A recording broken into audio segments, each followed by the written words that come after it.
On a commencé notre consultation des habitants de Poitiers par du porte-à-porte, une sortie d'école à Poitiers-Ouest, à Bel-Air, quartier de Bel-Air et la Blaiserie.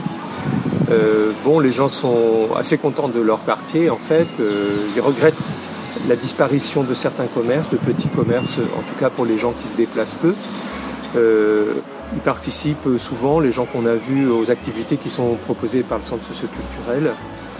On nous a parlé de choses auxquelles on s'était déjà intéressé, notamment la résidence Augustin, la fermeture de la résidence Augustin, contre laquelle les gens s'étaient mobilisés ici. Nous, on était venus aussi, on s'était intéressé à Territoire Zéro Chômeur, qui est une expérience intéressante dont on a pu parler aussi. Sinon, dans les sujets qu'on a lancés à la discussion, il y avait aussi la question des transports. Bon, là, ce qui ressort, c'est qu'il y a beaucoup de travaux en ce moment, mais après, pour le plus long terme, il y a la question des bus.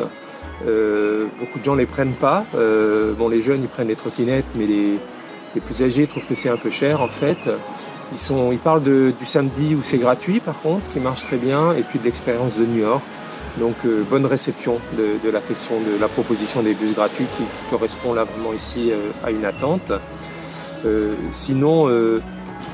On a également parlé à Bel-Air surtout de la question du logement, qui est la question qui revient souvent dans le logement social et qui répond pas bien aux demandes sur les réparations d'immeubles, de cages d'escalier, les problèmes d'infiltration, etc. Voilà, donc des gens très accueillants, c'est ça que j'aurais pu commencer par là, très accueillants, très contents qu'on vienne les voir pour parler de tout ça. Des demandes intéressantes de la population.